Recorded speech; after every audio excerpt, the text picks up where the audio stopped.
ये उन दिनों की बात है जब बर्फ की चादर ओढ़े पहाड़ों पर नफरत के बीज बोने की साजिश हुई थी। जब एक बेटा अपने वतन की खातिर मां की चिट्ठी सीने में दबाकर कारगिल की ऊंचाइयों पे चढ़ गया था। उसे मालूम था कि लौटेगा तो तिरंगे में लिपट कर। 1999 की शुरुआत में भारत और पाकिस्तान के बीच रिश्ते सुधरने लगे थे। प्रधानमंत्री अटल बिहारी वाजपेयी बस लेकर लाहौर पहुंचे थे। दोस्ती के हाथ बढ़े थे, लेकिन इसी दोस्ती के चंद हफ्तों बाद साजिश के नाखून निकल आए। पाकिस्तानी सेना और आतंकवादियों ने मिलकर कारगिल सेक्टर में घुसपैठ कर ली, ऊंचाई पर कब्जा कर लिया। भारत को इसकी भनक तब लगी जब एक गडरिया लौटकर बोला, ऊपर कुछ लोग हैं जो हमारी भाषा नहीं बोलते। भारत की सीमाएं लांघी जा चुकी थी। अब वक्त था जवाब देने का। भारतीय सेना ने ऑपरेशन विजय की शुरुआत की। ये लड़ाई आसान नहीं थी।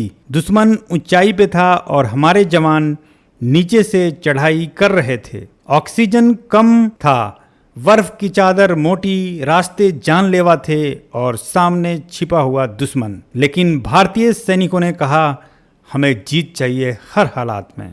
अब मैदान में उतरी भारतीय वायुसेना। ऑपरेशन सफेद सागर के तहत मिराज 2000 विमानों ने टारगेटेड एयर स्ट्राइक शुरू की। कई बंकर तबाह किए, रसद सप्लाई खत्म की, दुश्मन की हिम्मत पस्त किया। भारत की वायु शक्ति ने जता दिया कि हम सिर्फ जमीन पर नहीं, आसमान में भी सबसे आगे हैं। सबसे भीषण लड़ाइयां टोलोलिंग और टाइगर हिल पे हुई। कैप्टन विक्रम बत्रा ये दिल मांगे मोर कहकर दुश्मन के छक्के छुड़ा दिए। कैप्टन अनुज नायक, ग्रेनेडियर योगेंद्र सिंह यादव, राइफलमैन संजय कुमार, ये वो नाम हैं जो आज भी हर भारतीय के दिल में जिंदा हैं।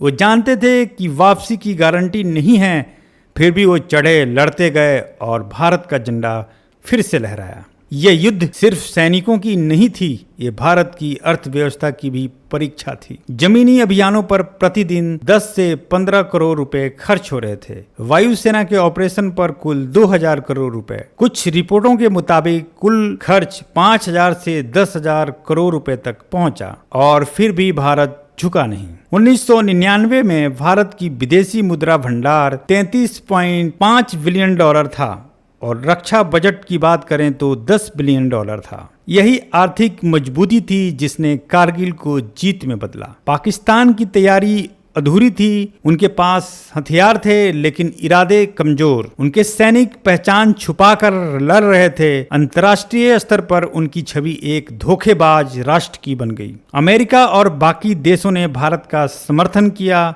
नवाज शरीफ को वाशिंगटन जाकर समझौता करना पड़ा। पाकिस्तान की साजिश पूरी दुनिया के सामने उजागर हो गई। कारगिल युद्ध ने भारत को तैयार किया भविष्य के लिए। नाइट विजन डिवाइसेस की जरूरत को पहचाना गया। हथियार, लोकेटिंग रडार और बुलेट प्रूफ जैकेट में सुधार हुआ। लद्दाख और कारगिल जैसे क्षेत्रों में सुरंगें, सड़कें और हेलीपैड बनाए गए। खुफिया एजेंसियों का तंत्र पहले से कहीं ज्यादा मजबूत हुआ। जो लौट के घर न आए उनके हिस्से की दिवाली मत भूलना। जो हंसते हंसते शहीद हुए उनके नाम की दीप जलाना, क्योंकि कारगिल सिर्फ युद्ध नहीं था, वो भारत की रगों में बहता जज्बा था। अगर आपने भी इस वीडियो को देखकर अपने अंदर वो भावना महसूस की है जो हर भारतीय के दिल में होनी चाहिए, तो आज सिर्फ जय हिंद कहकर मत निकल जाइएगा। इस वीडियो को शेयर करो, शहीदों को सैल्यूट करो और चैनल को सब्सक्राइब करके हमारी आवाज़ को मजबूत बनाओ, क्योंकि जब तक सूरज चांद रहेगा, भारत माता तेरा नाम रहेगा। जय हिंद, वंदे मातरम।